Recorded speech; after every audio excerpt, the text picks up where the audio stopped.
Baiklah, Assalamualaikum warahmatullahi wabarakatuh. Sebelumnya, perkenalkan nama saya Mahmudah Hidayah dari Universitas Islam Negeri Raden Fatah Palembang. Nah, pada video kali ini, saya akan membahas mengenai penggolongan tumbuhan, yakni paku, lumut, dan juga berbiji. Berikut penjelasan videonya. Baiklah, saya akan menjelaskan mengenai tumbuhan lumut. Nah, umumnya lumut berwarna hijau karena memiliki sel-sel yang mempunyai pigmen hijau, yaitu berupa klorofil. Nah, adapun ciri-ciri lumut diantaranya talofita. Talofita merupakan tumbuhan yang tidak dibedakan antara akar, batang, dan juga daun. Nah, tumbuhan ini tubuhnya berbentuk memiliki dua bentuk generasi atau fase, yakni generasi gametofit dan sporofit. Adapun klasifikasi tumbuhan lumut diantaranya lumut daun atau sejati, lumut hati, dan lumut tanduk. Nah, adapun peran lumut bagi kehidupan diantaranya sebagai obat, sebagai penyedia oksigen bagi lingkungannya, dan sebagai tumbuhan atau vegetasi perintis.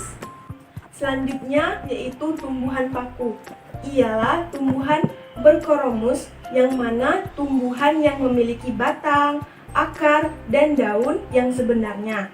Yang artinya batang, akar, dan daunnya sudah memiliki pembuluh angkut atau xilem dan phloem. Adapun ciri-ciri dari tumbuhan paku diantaranya sudah memiliki batang, akar, dan daun yang jelas. Lalu yang kedua, akar paku berupa akar serabut, dan yang ketiga memiliki antheridium dan archegonium. Adapun klasifikasi dari tumbuhan paku yaitu yang pertama paku purba atau telanjang, paku kawat, paku ekor kuda, dan paku sejati. Peran paku bagi kehidupan diantaranya untuk tanaman hias, contohnya itu seperti paku suplir. Yang kedua, untuk bahan obat-obatan seperti paku kawat, dan yang ketiga adalah sebagai pupuk hijau. Dan yang terakhir adalah tumbuhan berbiji. Adapun ciri dari tumbuhan berbiji yang mana yaitu memiliki akar, batang, dan daun sejati, serta memiliki berkas pengangkut dan termasuk ke dalam kelompok Tracheophyta. Nah, generasi sporofitnya berupa tumbuhan dan generasi gametofitnya berupa bunga. Adapun klasifikasi spermatofita atau tumbuhan berbiji, di antaranya ada Gymnospermae yaitu berbiji terbuka. Nah, ciri dari berbiji terbuka ini yaitu bijinya tidak ditutupi oleh daging buah, berupa pohon, batang, dapat tumbuh besar dan bercabang-cabang, dan tidak memiliki bunga sejati. Contohnya adalah melinjo. Nah, untuk berbiji tertutup yaitu cirinya bijinya diselubungi daun buah yang merupakan bakal buah, berupa herba, perdu atau pohon, memiliki organ yang berupa bunga lengkap. Contohnya, tumbuhan berbiji tertutup ini terbagi menjadi dua yaitu monokotil dan digotil. Contoh dari monokotil yaitu pepaya, digotil adalah mangga. Dan terakhir, peranan dari tumbuhan berbiji. Nah, perannya yaitu diantaranya sebagai sumber gizi, sebagai sumber vitamin, dan sebagai sumber pangan.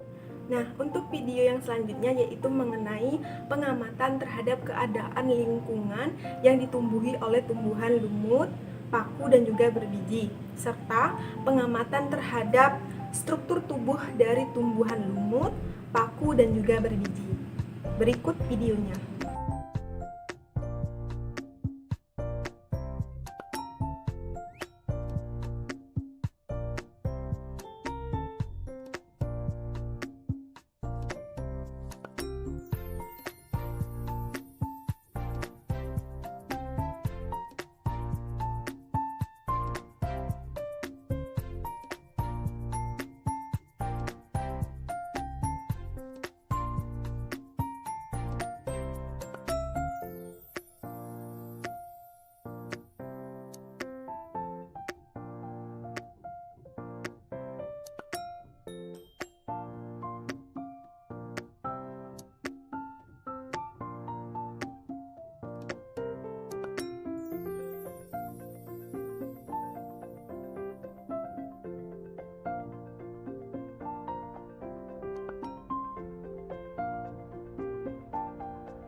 Baiklah, yang pertama-tama yang kita amati yaitu mulai dari akar. Nah, di sini akar yang dimiliki oleh lumut yaitu berupa rizoid.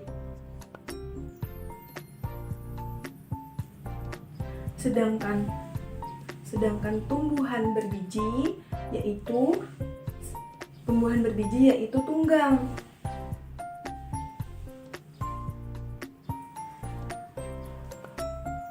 Untuk paku yaitu serabut.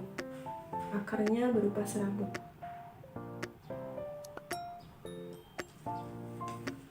Nah, selanjutnya yaitu daun. Daun yang dimiliki oleh lumut yaitu berupa mikrofil. Nah, mikrofil itu sendiri artinya tidak bertulang atau tidak bertangkai. Daun dari tumbuhan berbiji yaitu pepaya ini yaitu menjari.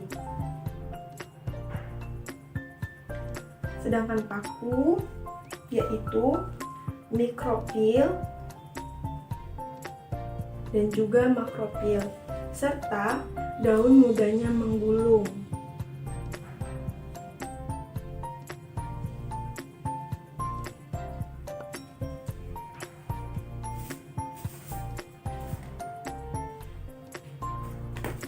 Nah, yang selanjutnya yaitu kita amati batang. Lumut tidak memiliki batang, sedangkan tumbuhan berbiji memiliki batang yaitu berkambium.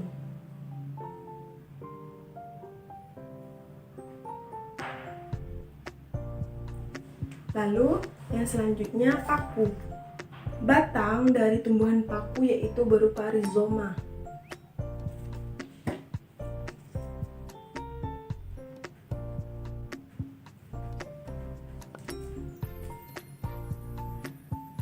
Selanjutnya yaitu bunga. Lumut tidak memiliki bunga, sedangkan tumbuhan berbiji yang berupa pepaya memiliki bunga. Dan tumbuhan paku tidak memiliki bunga. Yang selanjutnya adalah buah. Tumbuhan lumut tidak memiliki buah, sedangkan pepaya memiliki buah. Dan untuk paku sendiri yaitu bisa kita lihat bersama tidak memiliki buah.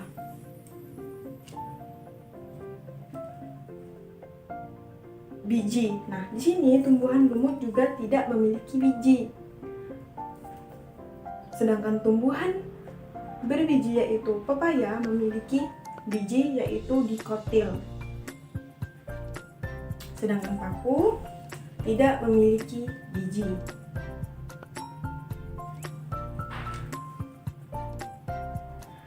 Nah, alat perkembangbiakan dari lumut sendiri yaitu berupa spora. Pepaya yaitu adalah biji, sedangkan tumbuhan paku yaitu juga berupa spora. Nah, ini merupakan spora dari tumbuhan lumut, berbentuk titik-titik kecil di belakang daun.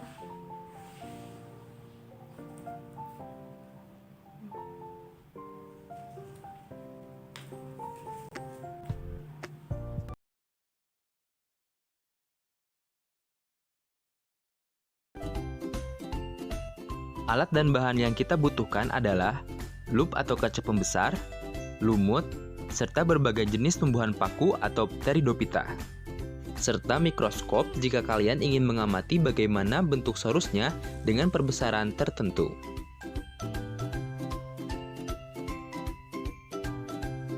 Langkah kerja dari praktikum ini adalah tinggal kalian ambil sampel yang kalian ingin amati, kemudian amati dengan menggunakan lup atau kaca pembesar.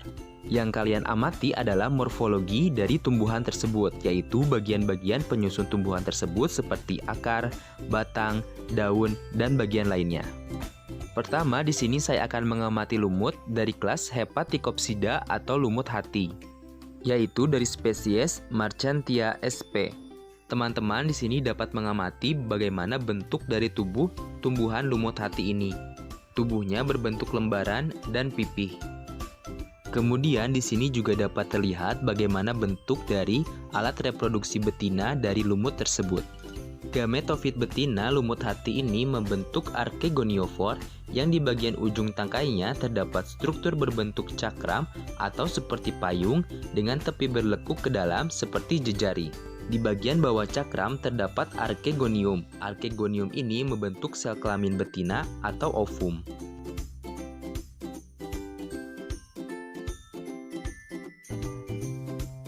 Kalau tadi teman-teman melihat bagaimana bentuk dari alat reproduksi betina dari lumut hati, sekarang saya tunjukkan bagaimana alat reproduksi jantan dari lumut hati. Gametofit jantan pada lumut hati ini membentuk anteridiofor yang di bagian ujung tangkainya terdapat struktur berbentuk cawan dengan tepi berlekuk tidak ke dalam. Nah, di bagian atas cawannya terdapat anteridium yang menghasilkan sel kelamin jantan atau spermatozoid.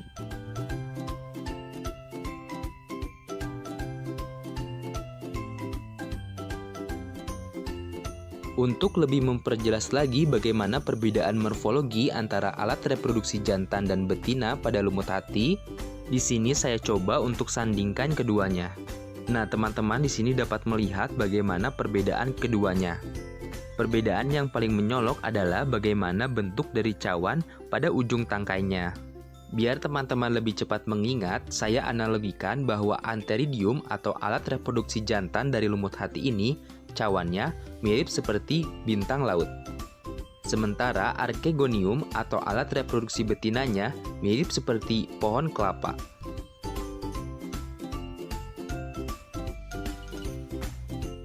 Reproduksi lumut hati juga dilakukan secara vegetatif.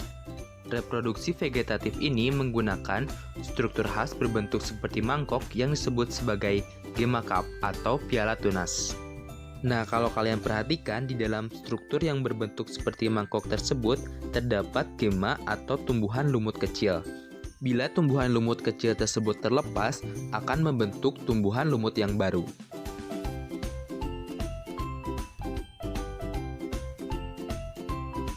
Kemudian ini adalah bentuk dari rizoid tumbuhan lumut hati yang sudah bercampur dengan substrat. Selanjutnya kita akan mengamati bagaimana morfologi dari Bryopsida atau lumut daun.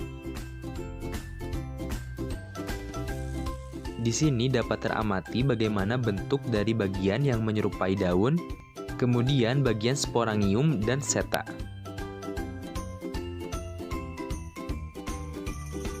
Untuk lebih memperjelas pengamatan, saya pisahkan bagian kecil dari lumut daun tersebut. Nah, di sini dapat terlihat bagaimana bentuk dari sporangium, seta, daun, batang, serta rizoid dari tumbuhan lumut daun tersebut.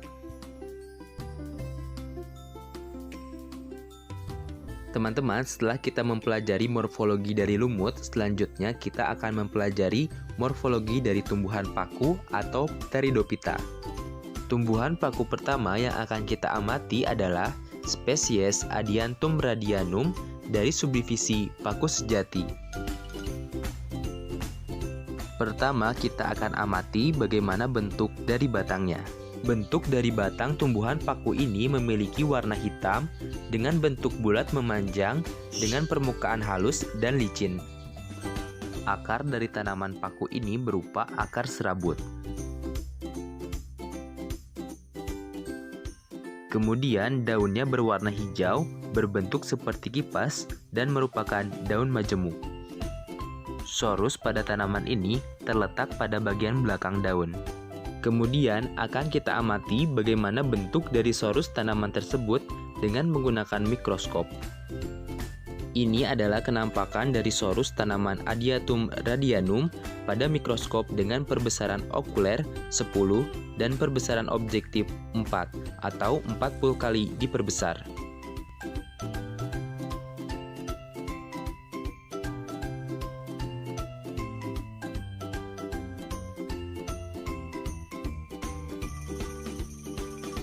Selanjutnya kita akan mengamati paku pada spesies Dryopteris.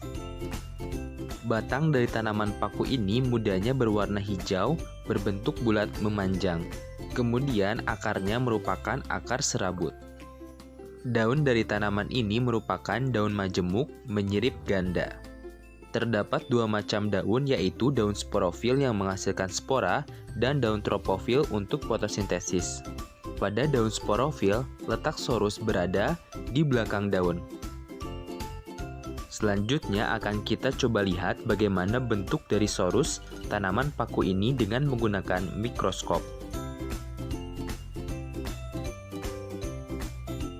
Ini adalah kenampakan dari sorus tanaman paku pada spesies Dryopteris sp pada perbesaran okuler 10 dan perbesaran objektif 4 atau 40 kali diperbesar.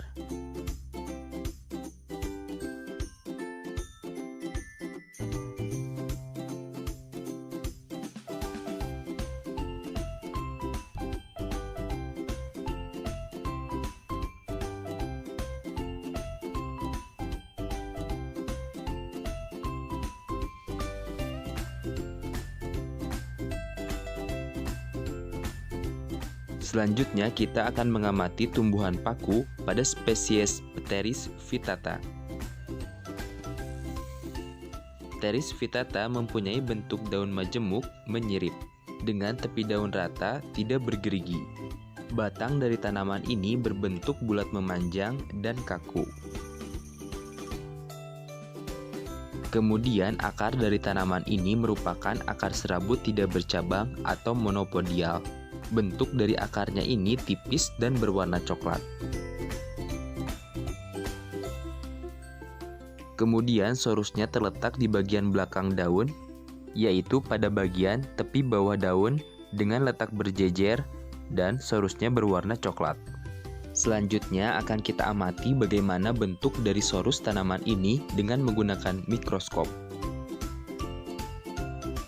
Ini adalah kenampakan dari sorus tanaman Pteris vittata pada perbesaran okuler 10 dan perbesaran objektif 4 atau 40 kali diperbesar.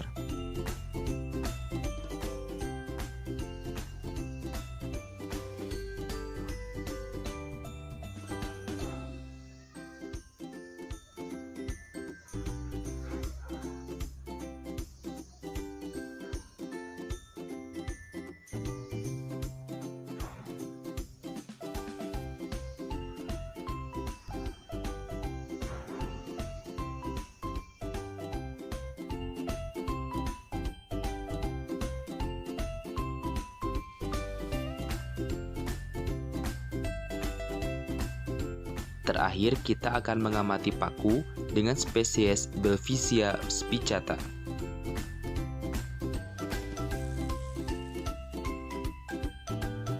Tanaman paku ini memiliki akar serabut. Di sini juga dapat teramati Circinatus atau circinet, yaitu daun muda yang masih menggulung. Selanjutnya, sorus terletak pada bagian ujung daun. Kemudian akan kita amati bagaimana bentuk sorus tanaman ini dengan menggunakan mikroskop. Ini adalah bentuk sorus dari tanaman ini pada perbesaran 40 kali diperbesar. Di sini dapat teramati bagaimana proses penyebaran spora.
Berikut ini merupakan gambar dari siklus hidup tumbuhan lumut daun atau biasa disebut dengan metagenesis keturunan. Nah, agar lebih memahami siklus hidup tumbuhan lumut, mari sama-sama kita amati dan perhatikan penjelasan berikut ini. Baiklah, gambar ini merupakan gambar dari tumbuhan lumut daun. Nah, untuk bagian atas itu namanya fase sporopit. Kalau yang bagian bawah fase gametopit. Perbedaan dari keduanya yaitu fase sporopit ini memiliki 2 kromosom atau diploid, sedangkan gametopit hanya memiliki 1 kromosom atau haploid. Nah, tumbuhan lumut yang sering kita jumpai itu bagian bawah yaitu fase gametopit. Pada fase ini kita akan menemukan sperma dan juga ovum. Sedangkan pada fase sporopit kita akan menemukan spora. Spora ini terletak di bagian kapsul berwarna coklat. Nah, untuk tumbuhan lumut ini lebih dominan ke fase gametopit daripada fase sporopit. Nah, teman-teman, agar lebih memahami metagenesis dari tumbuhan lumut daun ini, mari bersama-sama kita simak video berikut ini. Nah, saat spora sudah matang, maka spora ini akan jatuh dan penutupnya akan lepas. Tanda dari spora ini sudah matang, kromosomnya haploid, karena pematangan spora terjadi melalui pembelahan reduksi atau meiosis. Saat terjatuh, dia tumbuh menjadi protonema. Bisa teman-teman lihat. Nah, lalu protonema ini akan tumbuh menjadi tumbuhan lumut dewasa. Tumbuhan lumut dewasa ini akan menghasilkan alat kelamin jantan berupa antheridium yang mana menghasilkan sperma. Sedangkan alat kelamin betina yaitu archegonium yang menghasilkan ovum yang mana berbentuk bulat. Sebelah kiri adalah alat kelamin jantan dan yang sebelah kanan adalah alat kelamin betina. Nah, setelahnya sperma ini akan berenang menuju archegonium dan terjadilah fertilisasi dan membutuhkan air. Setelahnya zigot tadi tumbuh menjadi sporangium yang mana bisa teman-teman lihat berwarna coklat dan menghasilkan spora. Fase ini disebut dengan fase sporofit. Dan begitupun pergiliran keturunan yang selanjutnya. Berikut ini merupakan gambar dari siklus tumbuhan paku atau Pteridophyta. Nah, agar teman-teman lebih memahami bagaimana siklus atau metagenesis dari tumbuhan paku, maka perhatikan animasi video berikut ini. Ketika tumbuhan paku sudah dewasa, maka ditandai dengan dia memiliki daun yang bersporopil, yang mana bisa teman-teman lihat di gambar tersebut, yaitu ada bintik-bintik di daun si tumbuhan paku. Saat spora ini sudah matang, maka dia ditandai dengan sporanya ini sudah N atau haploid. Setelah spora matang, maka dia ini akan jatuh dan akan menjadi protalium. Nah, berikut animasi dari spora jatuh ke tempat yang cocok. Ketika dia jatuh ke tempat yang cocok, maka dia ini akan menjadi protalium. Perhatikan ya.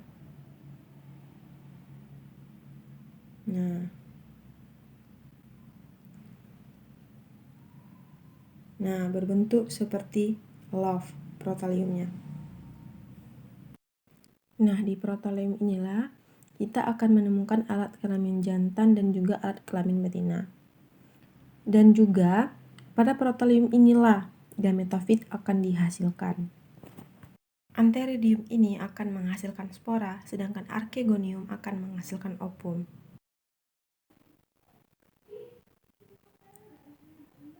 Gambar yang kita lihat ini merupakan alat kelamin jantan atau antheridium dan sebelahnya merupakan alat kelamin betina atau archegonium.